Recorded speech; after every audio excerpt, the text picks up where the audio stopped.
Daniel's getting out of control. We took him down. He's on mount. In the gift wrap. Jiu-jitsu basics. Oftentimes, we're sold a promise that learning martial arts will keep us safe in the streets. But as a reasonable person, the chance that you'll ever test that out is basically zero. Oh my gosh.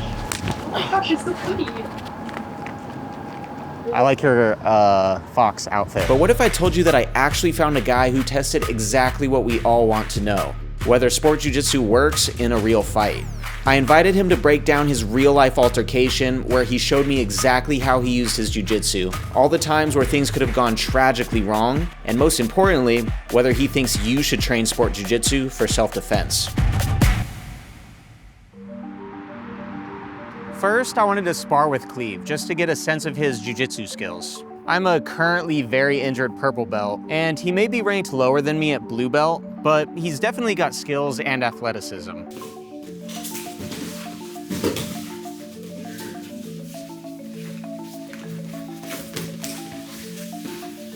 In real life, it's not like I go around picking fights with people, but I would definitely not want to get in a fight with Cleve. After we finished sparring, we took a seat to break down the multiple video angles of his fight. My name is Cleve. And I'm Brianna. We train both at Team Take Flight in Salinas, nonprofit free gym. He's also here with his girlfriend who filmed most of the incident and also unfortunately got assaulted during the altercation. So how long have you been training? I was training a year and a half. Okay, year and a half, and then... Coming on 2 years. She gets her blue belt next Friday. Okay. I do. How many rolls did you get at open mat? That was my 13th roll right there. So, flashback over a year ago to an EDM festival called Escape in Southern California. The event is huge. Cleve, Brianna, his MMA friend Zed, and the rest of his group of 8 represent just a small portion of the thousands of people who flock to events like this. You know, it's a rave. Most people are on drugs and alcohol. Which could be a recipe for disaster. And although security there is just a facade, this is their search. All right, go ahead. Most people are there to have a good time. But that doesn't stop fights from breaking out in the crowd every once in a while. If you've ever been to a music festival, especially one like that, it's crowded. It is mad crowded. Cleve actually knows of 3 fights that happened that night, including his. And realistically, the odds of both being a trained martial artist and ending up in one of those fights is extremely low. But sometimes fights just choose you. Like when they started to see a guy getting aggressive with other people around them. He's just like tripping on everybody. He's saying like, oh, I'll kill you, I'll fight you. That was a group of like 10, 12 pretty big dudes, like bigger than me. And they wanted to beat his ass like bad. At first, Cleve just tries to calm the guy down. He bumps into me, I'm like, yo bro, like let's relax. Like. But he's not hearing it, and in fact, he makes a clear threat directed towards Cleve. He's like, if it was you and me, I'd kill you. Do you think he was on drugs or something? No, he definitely was. He was. So that's why I was sympathizing with him. So I was, I wasn't initially trying to be violent. We were trying to calm him down. Honestly, it was really scary. Yeah. Because obviously, as somebody on drugs, you don't really know how to calm them down. And now a decision has been forced on them. Do they leave? Do they call security? Try more to calm the guy down? But what if that just escalates things further? But yeah, it was just crazy watching it all go down, which is why I started recording, because I didn't know what was gonna happen. Yeah. And I wanted to protect, obviously, my group and my people. So like, and we were a group of like 8 maybe. And so moving 8 people in a crowd like that, that's pretty tough. But kind of anywhere we went, he kind of followed us. Could you also have just like left the music festival? Thanks to Fume for sponsoring this video. So, I have a confession. I was addicted to nicotine since I was 16, and every replacement, like pouches, just kept the cycle going. Eventually, I realized the only real way off of nicotine is to just get off nicotine, which I did. But it creates sort of a void, so that's where Fume comes in. It's a simple device that you just pull air through. And these non-toxic flavors change the taste and the feel of the air. It gives you something to replace that oral fixation and ritual with no batteries, no nicotine, and it can be used anywhere. There's no vapor. My favorite is actually this crisp mint flavor. It gives like that icy feeling on the back of the throat, but it's literally just flavored air. Plus it has this chewable tip and a heavy premium feel that's great for fidgeting. Over 700,000 people have already added Fume to their daily routine, and I totally get why. It's simple, satisfying, and right now if you order the Journey Pack using my code JoshBeamBJJ, you'll get a free Fume topper. So if you've been thinking about changing your habits, this is the perfect perfect first step. Go to tryfume.com/JoshBeanBJJ or scan the QR code on screen to get yours today. Could you also have just like left the music festival? No, it was 8 o'clock. The thing ends at 2. We're not leaving. Hell no. How much were the tickets? $300 a piece. And then Airbnb, food. No. Any other situation, like if it's on like a legit street, like a sidewalk or something, I'm out. You know, you never know if they have a knife, gun, weapons. But this guy was also shirtless, no backpack, shorts. So I kind of saw what he had. He had really nothing. Getting help was even harder. You're not getting security. I mean, we're in the middle of like the main stage. There's probably a couple thousand people on each side of you. There's no reception. So it's not like you can call the 911 and say, yeah, we're above the screen. Yeah, that's not happening. So it's kind of up to you at that point to defend yourself. There's some situations you're not going to call the police or security every time. Like, you got to figure it out yourself. This is common in real self-defense situations. People say you can just run or call for help, but that's not always practical or even possible. The good news is many places recognize your right to exist somewhere in what are called stand your ground laws, which permit individuals to defend themselves against imminent threats using reasonable force without the duty to retreat.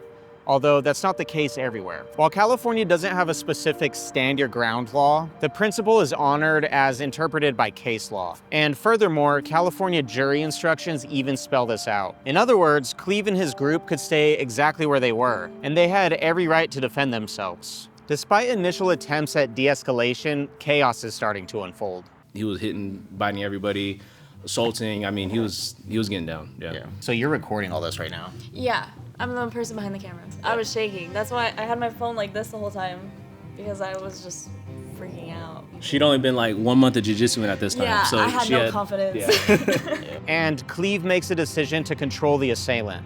Look, I didn't mean to put him to sleep. That's my bad. I was still a white belt at this time. So yeah, he was like this, and then like I'm not gonna do it to you, right? Yeah. But he's going here, like scratching him right here. Yeah. I mean, anyone does that to you, I mean, you're tripping out. I'm like trying to chill him out, and then I come in, and then I just sink it in. And was he like fighting that or anything? He tried, but it wasn't happening. Oh, I mean, people fell asleep at the gym all the time. So, you just learn, lift the feet, right? Kind of shake them a little bit. Is that a myth? Yeah, it's a myth. So if anything, because your circulatory system is gonna like pump the blood back. And so what people are recommending actually is when you do put somebody to sleep, to lay them on their side in their recovery position in case they were to like vomit or something. And most people would think it should have ended right there. But even though he'd already been put to sleep, he gets back up and starts fighting people again. But Cleve really doesn't want to hurt the guy or get in trouble. So he opts for a different method of control.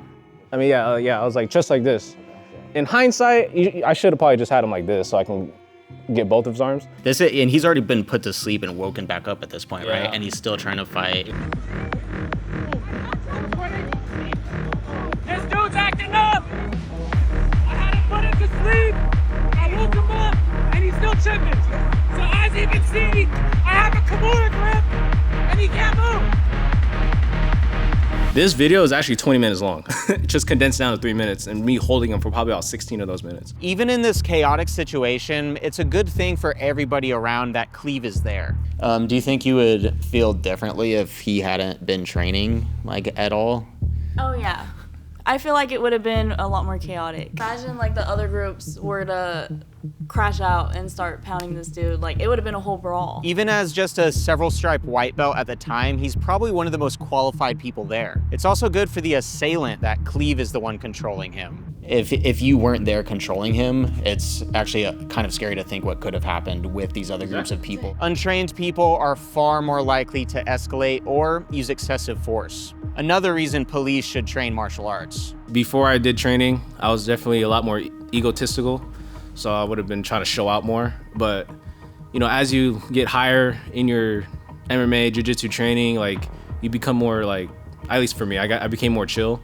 Yeah. So I was like, obviously, I know I can destroy this guy, but I'm not gonna do that. Like, what am I gonna get out of that? Like, I'm not on the mat. I'm on a rigid concrete. We'll see later how police react to Cleve's use of jiu-jitsu. At a certain point, believing the situation has calmed down enough, somebody tells Cleve to let go of the guy, which he does. But then something happens that has the potential to change everything. It goes like this, and then like, it goes like that. If you got a girlfriend, wife, come on, bro, you're not letting that happen. So, and I didn't even assault him after that. All we did, you can see right there, we just started dragging him out. We're like, yep, you gotta go now.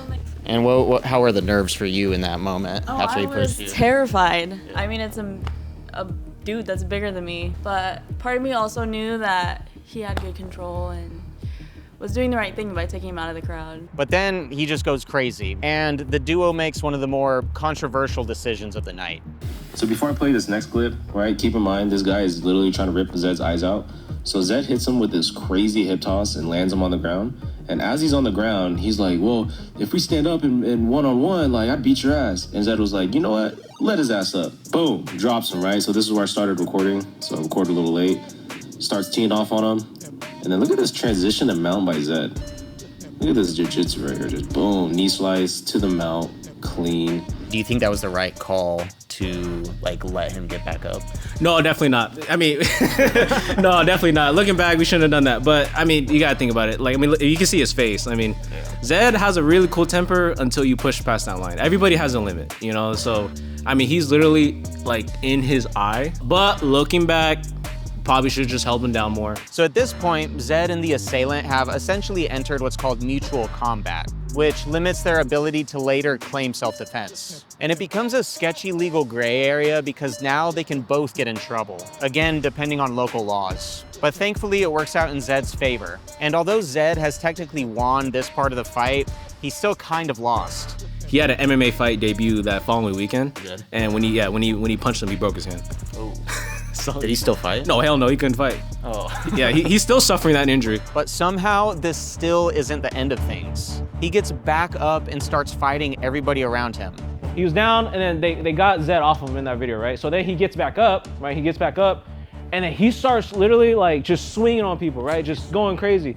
So he's swinging and like pretend it's her, he swings on her. So I was like, yo, so I get him, I come behind right here, and then I get his arm like this. So that's when Cleve has to get to his final control position. I don't know what this takedown's called, but basically I drop right here, right? Now keep in mind, we're on rigid concrete, so, you know, I'm trying to keep in mind, I'm trying to dragging my knees up. So I'm here, you know, I get here, and I don't know how his arm got here, but basically he gets here, and then I get the gift wrap, kind of like this, but his arm was like here. So I wrapped him up like this, and that's where you see me in the clip. And so I'm keeping his head up so he's not laying on the concrete, and also I'm not trying to like really hurt him, so I'm just trying to control him. So this is just a control point at that point. And now, outside of the huge crowd, they're able to find help. Michael's getting out of control. We took him down. He's on mount. In the gift wrapped. Jiu-jitsu basics. It was one cop and a paramedic, and the paramedic was behind me, and then the cop came. He was like, what's going on? I was like, I don't know. I told him I do jiu-jitsu, like I got him. He's like, okay, keep him right there. I'll be right back. He comes back 10 minutes later. So I have him there for 10 minutes. I was curious though, how did Cleve learn to apply his jiu-jitsu in this type of situation? He's not on a mat, he's not in competition. One thing a lot of people say is like sport jiu-jitsu isn't gonna work in the street. Are you like at a self-defense jiu-jitsu gym, or are you at a sport jiu-jitsu gym? I also saw that you've competed before. There's currently a big dividing line between two types of schools in jiu-jitsu. Those that focus on self-defense and those that focus on the sport aspect. Some schools strike a middle ground, showing basic self-defense ideas, but they still don't really train against strikes or weapons in any kind of realistic way. I recently tested some aspects of jiu-jitsu against weapons on a self-defense reality show, and let's just say the outcome is kind of what you would expect. Go.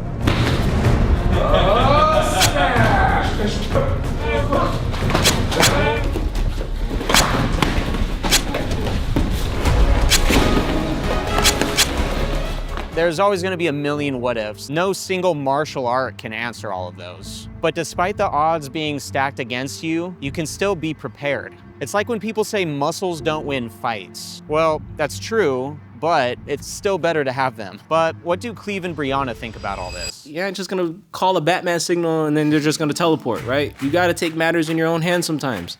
So if when you do, you at least wanna be ready than not ready. In that case, I was ready. I felt very safe and protected. You know, a year and a half in, I'm more secure. Are you like at a self-defense jiu-jitsu gym? I mean, our women's class is self-defense, but no, we're just sport, regular jiu-jitsu, wrestling, MMA. But yeah, we compete a lot. Not like pure self-defense. I mean, we have that mindset of like, you could do this in self-defense, but this is just basically things I've learned just rolling, you know, and just doing regular class. Like. And did you guys just stay at the music festival for the rest of the night? Oh yeah. Like I said, it was 8 o'clock, ends at 2. So we're moving on with the night.